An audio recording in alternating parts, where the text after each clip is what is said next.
નમસ્કાર, હું ઇરફાના પટેલ નર્મદા સમાચારમાં આપનું સ્વાગત કરું છું। સૌપ્રથમ જોઈશું આજના મુખ્ય સમાચાર। ભરૂચના મુખ્ય માર્ગો પર વાહનોને રસ્તો શોધવાની સમસ્યા, પાર્કિંગ અને દબાણોને લઈ સ્થિતિ બેકાબુ। ખાણીપીણી લારીઓ રસ્તા પર પાર્કિંગને લઈ રોજ જામ તો ટ્રાફિક। શક્તિનાથ સેવાશ્રમ સ્ટેશન રોડ જ્યોતિનગર તુલસીધામ ખાતે રોજની સમસ્યા। ભરૂચ જિલ્લામાં ગત વર્ષ કરતા 1482 મિલીમીટર ઓછો વરસાદ। અત્યાર સુધી મોસમની સરેરાશના 65% જળ વર્ષા નોંધાઈ। ગત વર્ષે 88% વરસાદ વરસી ગયો હતો।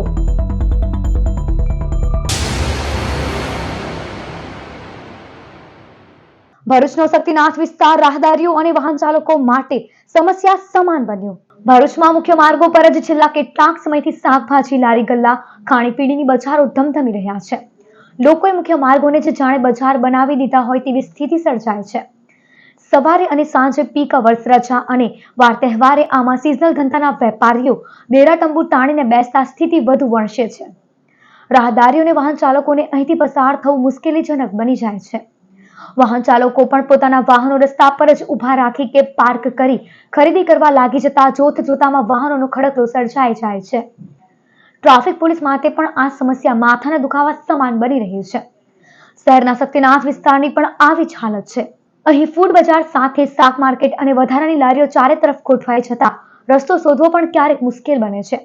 રસ્તા પર ખાણીપીણી વાળાનું દબાણ, લારીઓ વાળા, સિઝનલ ધંધા વાળા આ બધા વચ્ચે વાહન ચાલકોનો આડેધડ માર્ગ પર જ પાર્ક થતા વાહનો વિસ્તારને ટ્રાફિક જામના ભરડામાં લઈ રહ્યા છે। આવા સમયે એસટી બસ કંપનીની બસો ભારે વાહનો આવી ચડતા કલેક્ટર રોડ, સેવાશ્રમ રોડ, લિંક રોડ ને જેબી મોદી પાર્ક ચારે તરફ વાહનોની કતારો ખડકાઈ જાય છે।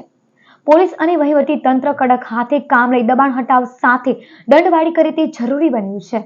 ભરૂચ જિલ્લામાં હાલ ચાલી રહેલી ચોમાસાની મોસમ ગત વર્ષ કરતા 23% પાછળ। શ્રાવણના સરવૈયા સાથે ઓગસ્ટ મહિનાનું પહેલું સપ્તાહ પૂર્ણતા તરફ છે। મેઘરાજાએ આ વખતે પ્રારંભમાં ભરૂચ જિલ્લામાં સારી એવી બેટિંગ કરી હતી। બાદમાં તેઓની ગતિ મંદ થવા સાથે ગેરહાજરી વધુ નોંધાઈ હતી। હાલ 5 ઓગસ્ટ સુધી જિલ્લામાં મોસમની કુલ સરેરાશના 64.93% વરસાદ વરસી ચૂક્યો છે, જે ગત વર્ષ 87.66% સામે 22.73% ઓછો છે। ગત વર્ષ કરતા 1482 મિલીમીટર ઓછો વરસાદ અત્યાર સુધી રહ્યો છે। જિલ્લામાં અત્યાર સુધી સૌથી વધુ વાલિયા તાલુકામાં 86%, હાંસોટમાં 84%, નેત્રંગમાં 73%, ઝઘડિયામાં 72% વરસાદ નોંધાયો છે, જ્યારે સૌથી ઓછું આમોદમાં 37%, ભરૂચમાં 46%, અંકલેશ્વરમાં 58% વરસાદ વરસ્યો છે। વાલિયામાં ખેતરમાં વીજળીના ઝટકા તારને અડકી જતા મહિલા અને જીઆરડી જવાનનું કરુણ મોત। વાલિયા તાલુકાના ગુંડિયા ગામમાં ગોઝારી ઘટના બની હતી, જેમાં ખેતરમાં લગાવેલા વીજળીના તારને અડકી જવાથી એક મહિલા અને એક ગ્રામ રક્ષક દળ જીઆરડીના જવાનનું કરુણ મોત થયું છે। ગુંડિયા ગામની સીમા રામસિંહ વસાવા નામના ખેડૂતે પોતાના શેરડીના ખેતરને જંગલી પશુઓથી બચાવવા માટે તારની વાડમાં વીજળીનો પ્રવાહ છોડ્યો હતો। ગત 3 ઓગસ્ટની રાત્રે અને 4 ઓગસ્ટની સવાર વચ્ચે ગામના સવિતાબેન રાકેશ વસાવા અને પ્રવીણ પ્રભાત વસાવા ભૂલથી આ તારને અડી ગયા હતા, જેના કારણે તેમને જોરદાર વીજ કરંટ લાગ્યો હતો। બંનેના ઘટના સ્થળે જ મોત થયા હતા। મૃતક પ્રવીણ વસાવા વાલિયા પોલીસ મથકે જીઆરડીમાં ફરજ બજાવતા હતા। ઘટનાની જાણ થતાં વાલિયા પોલીસ સ્થળ પર પહોંચી હતી અને બંને મૃતદેહને પોસ્ટમોર્ટમ માટે હોસ્પિટલ ખસેડ્યા હતા। પોલીસે આ મામલે અકસ્માત મોતનો ગુનો નોંધી વધુ તપાસ હાથ ધરી છે। આમોદમાં મમતા મરી પરવારી, ત્યજી દેવાયેલી નવજાત બાળકી મળી આવી। આમોદ નગરમાં આવેલા દરબારગઢ ખાતે નવજાત જન્મેલી બાળકીને ત્યજી દેવાયેલી હાલતમાં મૂકી જતા પોલીસે તપાસનો ધમધમાટ શરૂ કર્યો। દરબારગઢની પાછળની ગલીમાં કોઈક અજાણી વ્યક્તિ નવજાત જન્મેલી બાળકીને લોહીલુહાણ હાલતમાં મૂકીને ફરાર થઈ ગઈ હતી। બાળકીના રડવાનો અવાજ આવતા ભાડાના મકાનમાં રહેતા વ્યક્તિએ મકાન માલિકને ફોન કરી જાણ કરી હતી। આસપાસના લોકોને પણ જાણ કરતા સ્થાનિકો ઉમટી પડ્યા હતા।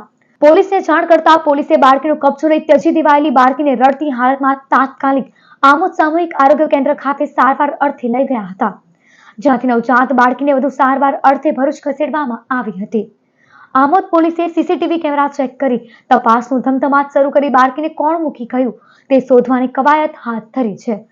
અંકલેશ્વર ડિવિઝનના 3 પોલીસ મથકો દ્વારા પકડેલા ₹2.19 કરોડના દારૂ પર રોડ રોલર ફેરવાયું। અંકલેશ્વર ડિવિઝનના AB અને હાંસોટ પોલીસ સ્ટેશને પ્રોહિબિશનના 38 ગુનામાં દારૂનો વિપુલ જથ્થો ઝડપી પાડ્યો હતો।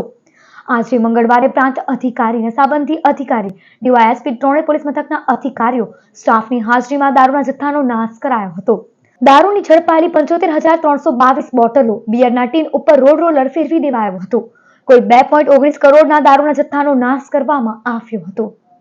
આજરોજ અંકલેશ્વર ડિવિઝનના A division police station, B division police station તથા હાંસોદ પોલીસ સ્ટેશનના પ્રોહિબિશનના ટોટલ 38 ગુનાઓનો મળીને બોટલ લગભગ 75,322 જેટલી પ્રોહિબિશનની બોટલ તથા કિંમત જેની થાય છે 2,19,11,421ના મુદ્દામાલના નાશનો કાર્યક્રમ હાથ ધરવામાં આવ્યો. અંકલેશ્વર એસડીએમ સાહેબ તથા નશાબંધી અધિકારી સાહેબ તથા પોલીસની હાજરીમાં આ મુદ્દામાલ નાશ કરવાની કાર્યવાહી હાથ ધરવામાં આવી. અંકલેશ્વર મોદીનગરમાં શ્રાવણીય જુગાર રમતા 5 જુગારી ઝડપાયા. અંકલેશ્વર મોદીનગરમાં ચંપક ઉર્ફે લાલુ પરમારના રહેણાંક ઘરની પાછળ સોસાયટીની દિવાલ પાસે જુગાર રમાતો હતો. અંકલેશ્વર એ ડિવિઝનને બાતમી મળતા દરોડો પાડ્યો હતો. દરોડામાં જુગાર રમતા ચંપક પરમાર, ભરત પાંડવ, મહેશ પરમાર, મેહુલ રાણા અને મનહર વસાવાને રંગે હાથે પકડી લેવાયા. જુગારીઓ પાસેથી અંગ ઝડતીમાં રોકડા 29,000, દાવ પરના રોકડા 2200 મળી કુલ 31,744,000નો મુદ્દામાલ જપ્ત કરાયો હતો. અંકલેશ્વર બીઆરસી ભવન ખાતે દિવ્યાંગ બાળકો માટે મેગા એસેસમેન્ટ કેમ્પનું આયોજન કરાયું. અંકલેશ્વરના બીઆરસી ભવન ખાતે સમગ્ર શિક્ષા ભરૂચ અને ઉજ્જૈનની એલિમ્કો સંસ્થાના સંયુક્ત ઉપક્રમે દિવ્યાંગ બાળકોનો સાધન સહાય કેમ્પ યોજાયો. મેગા એસેસમેન્ટ કેમ્પમાં અંકલેશ્વર હાંસોદ તાલુકાના 200થી વધુ દિવ્યાંગ બાળકોએ લાભ લીધો હતો. એસેસમેન્ટ કરેલા દિવ્યાંગ બાળકોને વિવિધ પ્રકારના સાધનો જેવા કે ટ્રાયસિકલ, વ્હીલચેર, પગ માટેના booth, CP chair, hearing aid જેવા સાધનો આગામી ટૂંક સમયમાં વિતરણ કરાશે. કેમ્પમાં જિલ્લા કોર્ડિનેટર ચેટાલીબેન પટેલ, વિજય ઉદેલ તેમજ સ્ટાફ અને બીઆરસી કર્મચારીઓ હાજર રહ્યા.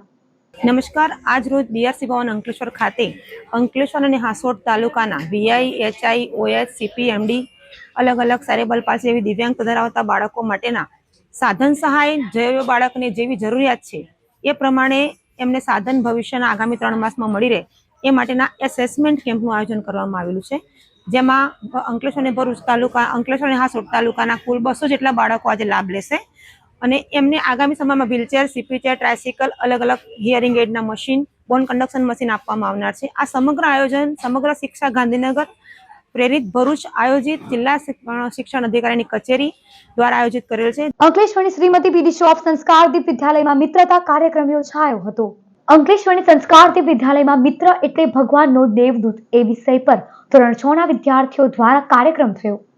બાળકોને મિત્રતાનું મૂલ્ય સમજાવવા માટે કર્ણ અને દુર્યોધન, કૃષ્ણ અને સુદામા જેવા દ્રષ્ટાંત આપી નાટકો અને ગીતો દ્વારા ખૂબ સરસ રીતે રજૂઆત કરાઈ. આ કાર્યક્રમમાં કેમ્પસ ડાયરેક્ટર દીપ્તિબેન, આચાર્ય રૂપાબેન, શિક્ષકો, વાલીગણ, વિદ્યાર્થીઓએ હાજરી આપી કાર્યક્રમની શોભા વધારી હતી.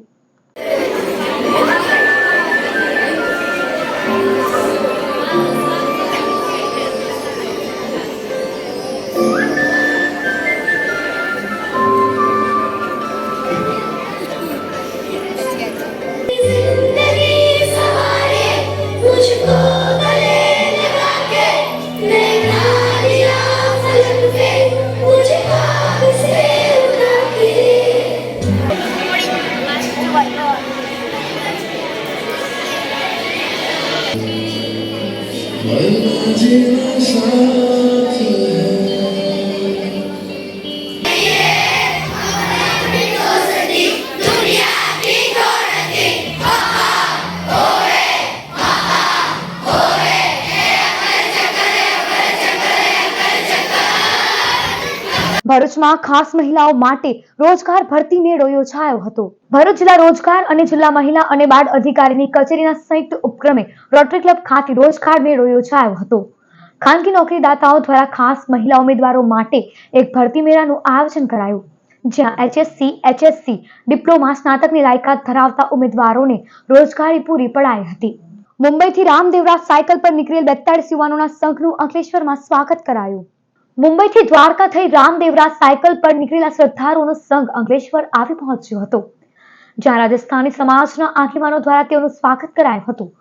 આ સંઘ છેલ્લા 17 વર્ષથી સાયકલ પર યાત્રા યોજી રહ્યો છે.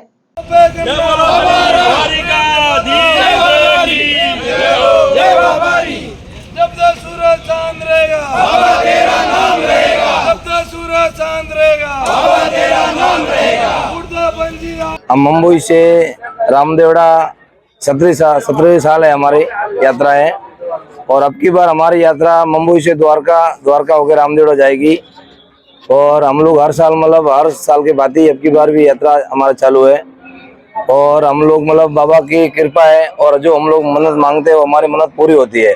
धंधे में वगैरह हर चीज में हमारे मतलब हर मनोकामना बाबा पूरी करती है और अगली साल हम लोग हर साल के भांति अभी भी जा रहे हैं। સમાચાર પૂર્ણ કરતા પહેલા એક નજર મુખ્ય સમાચાર પર। ભરૂચના મુખ્ય માર્ગો પર વાહનોને રસ્તો શોધવાની સમસ્યા, પાર્કિંગ અને દબાણોને લઈ સ્થિતિ બેકાબુ, ખાણીપીણી લારીઓ રસ્તા પર પાર્કિંગને લઈ રોજ જામ તો ટ્રાફિક, શક્તિનાથ સેવાશ્રમ સ્ટેશન રોડ જ્યોતિનગર તુલસીધામ ખાતે રોજની સમસ્યા। ભરૂચ જિલ્લામાં ગત વર્ષ કરતા 1482 મિલીમીટર ઓછો વરસાદ। અત્યાર સુધી મોસમની સરેરાશના 65% જળ વર્ષા નોંધાઈ। ગત વર્ષે 88% વરસાદ વરસી ગયો હતો। તો આ હતા અત્યાર સુધીના નર્મદા સમાચાર। નવા સમાચારો સાથે ફરી મળીશું। નમસ્કાર।